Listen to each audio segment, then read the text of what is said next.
Mis muy apreciados colaboradores y patrocinantes.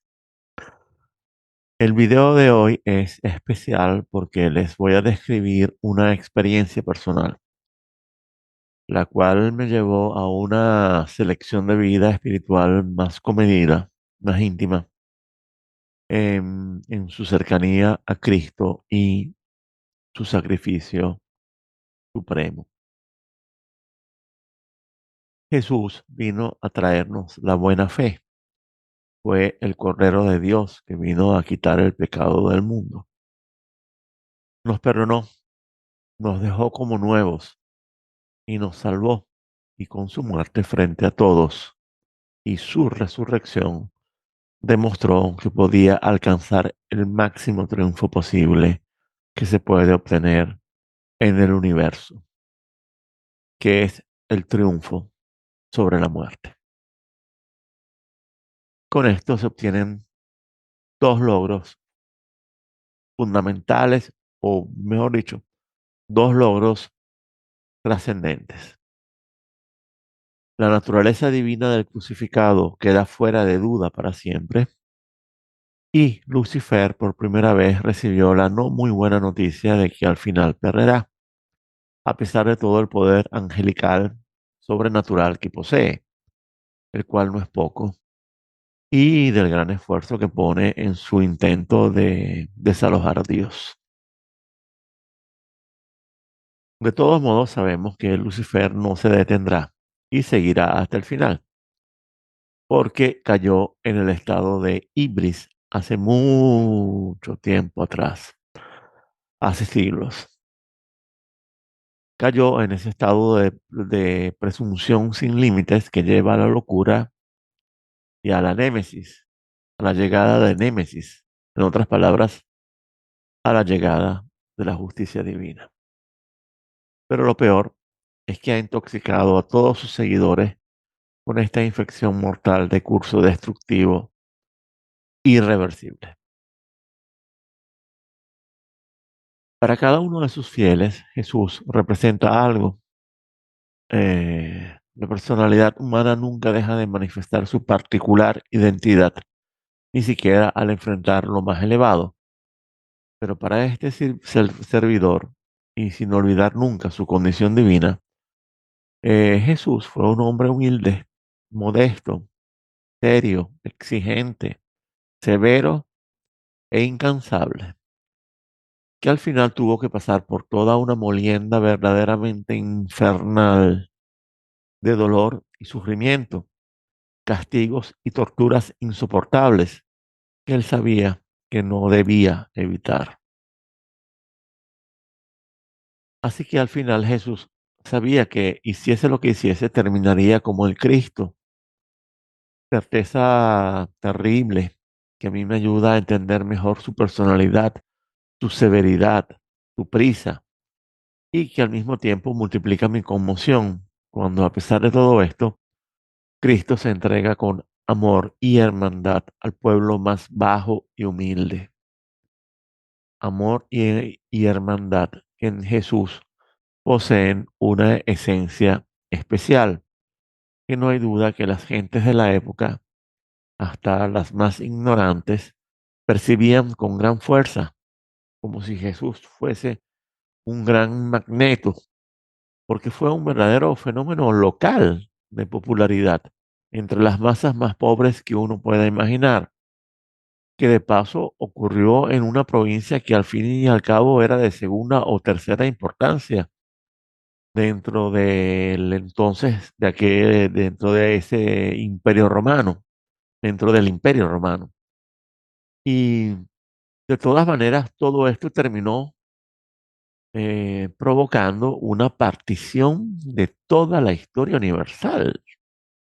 Este hecho supuestamente tan local, tan regional, tan de pobretones, terminó provocando un antes y un después, un verdadero parteaguas en la historia universal, señores. Ahora ustedes me van a explicar cómo. Esto no se puede explicar con una personalidad normal, sino con un enorme campo de fuerza, un campo de fuerza que, como la gravedad, creó una alteración local donde todo comienza a entrar en gravitación o convergencia hacia el elemento atractor. Y así fue. Y es por eso que hoy en día hablamos de año 2023 después de Cristo.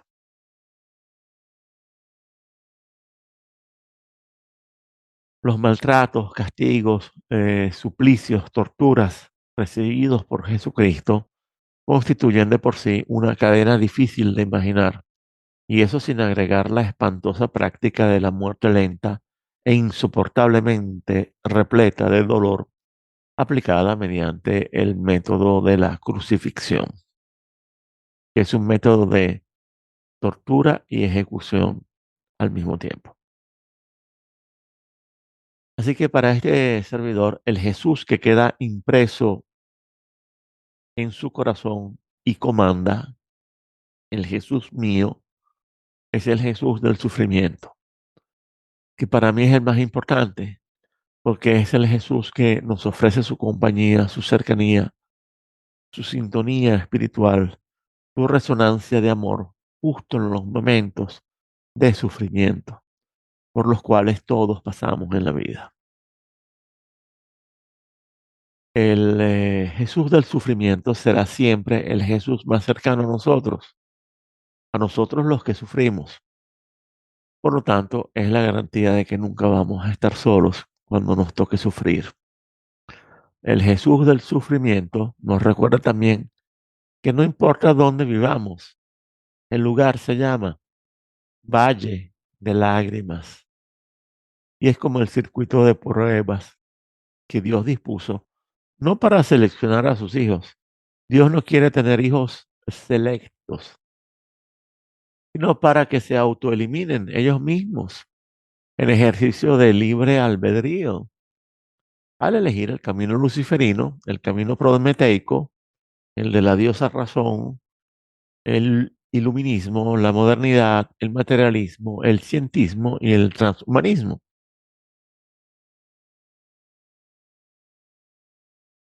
que es un camino mucho más atractivo y puede garantizar muchos beneficios, todo tipo. Pero en el fondo, estos que eligen negar a Cristo, ¿a quién niegan? ¿A quién están negando realmente? ¿No será que lo esquivan en un vano intento por huir del sufrimiento? Le tienen tanto pánico y pavor al sufrimiento que es como una evasión permanente, la de ellos, una evasión sumergida en el hedonismo, por ejemplo. Eh, porque lo de ellos parece un intento que, que cuando se mezcla con miedo se nota muy fácilmente, ¿no? Y porque se nota que lo temen, temen sufrir, solo quieren, tienen una ilusión de felicidad permanente, ¿no? De satisfacción permanente, ¿no? Creada por esta misma sociedad de consumo y de estatus y de apariencias y de materialismo y todas estas cosas. Eh, y esta es la razón por la cual algunos desprecian a Cristo en forma totalmente inmadura. Y peor aún, siempre se trata de los desinteresados en el sufrimiento de los demás. Pero los peores de todos son los que no creen en el sufrimiento de Cristo como el medio que Él escogió para mantenernos cercanos a Él, en resonancia con Él, en todo momento, en cualquier momento. En cambio, hay mucha gente que con verdadero valor, porque hace falta tener valor, con verdadero valor y máxima dignidad, deciden mantenerse en el valle de lágrimas. Siguen en él escogen no salir de él, enfrentando los sufrimientos del día a día, las penurias de la vida humilde y modesta, los engaños, las traiciones, las estafas, las mentiras, las hipocresías, los fraudes de quienes se supone que son todos gente honesta, incluso amiga, para no hablar de los familiares. Y en fin, hay que recordar siempre con supremo respeto a los que viven atados al dolor irreparable en el plano terrenal de la pérdida de algún ser querido. Con toda esa gente pasa que ellos son el pueblo de Dios, ni más ni menos. Ellos son. Algunos hasta afirman que Dios mandó a Jesús para buscarlos y juntarlos a ellos precisamente, no en un lugar, sino en una fe. De hecho, la demostración está en el lugar donde Jesús decidió nacer, que fue en una aldea bastante pobre, incluso se podría decir que era paupérrima, y hay evidencia arqueológica sobre esto, de que era paupérrima, y le hace bien esto. Jesús, en todo caso, nació entre gente trabajadora y obrera, entre gente humilde, entre gente pobre. Y esta es una clave que ningún evangelista de la prosperidad podrá borrar, aunque me mande a uno de sus matones. Y la conclusión final cambia nuestra visión con respecto a la oración, la plegaria y las meditaciones que siempre debemos hacer a diario como católicos verdaderos. Y esta conclusión realmente trascendente es que en tiempos escatológicos bipartitos, el sufrimiento de todos aumenta la potencia total de las fuerzas unidas del bien contra el mal, concentradas y focalizadas todas precisamente por el sufrimiento que Cristo acumuló y concentró en su sagrado corazón. Y eso sigue actuando como un magneto acumulador. Por eso el sufrimiento del creyente lo debe unir más a Cristo, porque Él, luego de 2000 años, permanece allí, en la cruz, esperándonos. Se quedó allí para eso. Por lo tanto, puede ofrecer su dolor a Cristo sin pena y así sumarse perfectamente a ese eje invencible, el eje invencible del bien. Los luciferinos no entienden nada de todo esto y la mayoría, el 99%, no saben lo que son. No entienden cómo es que nuestro dolor refuerza nuestro cosmos en vez de debilitarlo. Se ríen, nos ven como unos retrasados. No nos toman en serio desde hace muchos años. Lo de ellos son postres infantiles y coloreados y otros juguetes.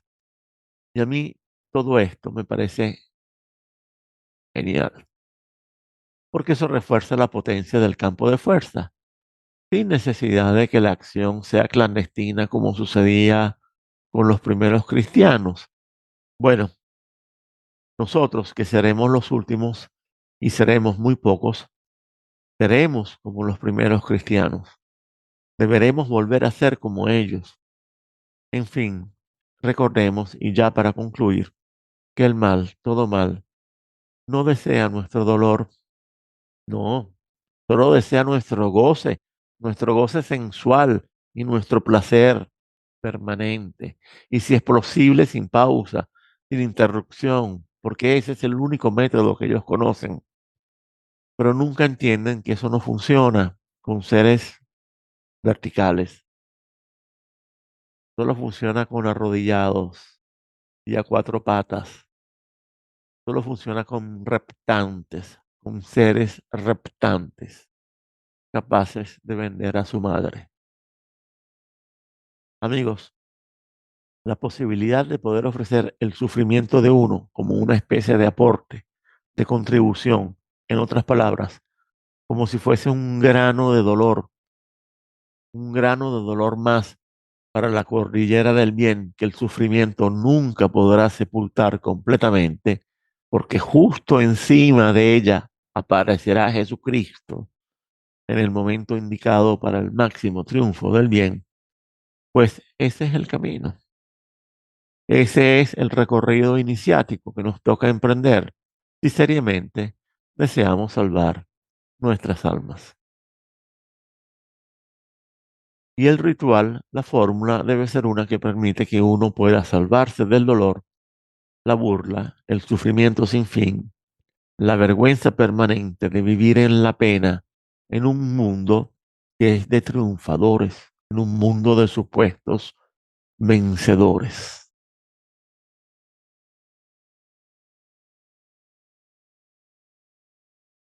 Cuando recibí la noticia de que tenía COVID, justo cuando pensaba emprender una semana de gran actividad, fue como ver la cara de Satanás burlándose con su sonrisita de poderoso, mientras me decía en la cara, tienes COVID, ¿qué tal? Pero justamente a raíz de este último sufrimiento, en un año donde ya había sido hospitalizado 6 veces y estuve al borde de la muerte en 4 ocasiones, fue cuando hice un descubrimiento fundamental, o mejor dicho, providencial, que es el que me permite ahora hacerles toda esta exposición después de haber escrito el ensayo que encontrarán en mi nuevo blog, cuyo link encontrarán abajo en el texto descriptivo. Y sinceramente les recomiendo tomarse un tiempo para leerlo con calma si desean profundizar en la cuestión del sufrimiento como solución, incluso como alivio, incluso como triunfo seguro. ¿Les parece que estoy diciendo locuras? Pues no es así. Sin duda he tenido un año espantoso de gran sufrimiento, pero eso no me ha vuelto loco. Todo lo contrario, me ha vuelto más lúcido y me ha dejado listo para empezar mi proceso de iniciación cristiana hacia una nueva vida, la cual tiene una característica especial, y es que pudiese ser eterna. Y ese descubrimiento fundamental nos lo ofrece su santidad San Juan Pablo II en una de sus cartas apostolares. Y después de haber escrito mi ensayo basado sobre esa carta, siento que es la única alternativa que algún día me evitará el tener que resignarme a las permanentes burlas de Satanás y su legión, donde al parecer Lucifer no se cansa ni un segundo y no me deja en paz sino por ratos muy cortos, quizás para hacerme sufrir aún más, quizás porque teme del rumbo de mis investigaciones y de mi futura labor de divulgación. Amigos, vaya y voltee su corazón hacia Jesús. Cuéntele a Jesús sus accidentes e imprevistos para que Él entienda por qué tú te sientes tan indignado y tan burlado. Aunque Él ya sabe todo lo que te pasa, pero si uno se lo cuenta, se establece plenamente una resonancia en donde tú le explicas, tú le explicas tu dolor a Jesús. Y aquí no se trata de transformar a Jesús en tu psicólogo de cabecera, en un analista personal, porque no le pedirás a Jesús ninguna solución, sino la incorporación de tu porción diaria de dolor al conjunto de los que quieren estar junto a Jesús en su acción redentora mediante el dolor, sintiendo su dolor, tratando de compartir, aunque sea en una mínima parte de su dolor, buscando una unión más profunda con Él, porque sufrimiento es lo que Jesús nos legó, óiganlo bien, nos legó para marcar y sellar en lo más profundo y en forma permanente la verdad que nos reveló. Piénsenlo de esta forma. Cristo, una vez resucitado, ha podido salir del sepulcro y presentarse de otra forma, en forma verdaderamente triunfal, radiante, espectacular, poderoso, invencible, y dirigirse hasta el mismísimo Sanedrín para matarle miedo a los sacerdotes que lo condenaron. Ha podido hacerlo perfectamente, pero Cristo no vino al mundo para perder el tiempo con pecadores sin remedio. Pero no hay duda de que él hubiese podido presentarse de esa forma y todos lo hubiesen aprobado, respetado y hasta temido, porque es descomunal el triunfo que logró, nada más y nada menos que sobre el máximo mal, la muerte.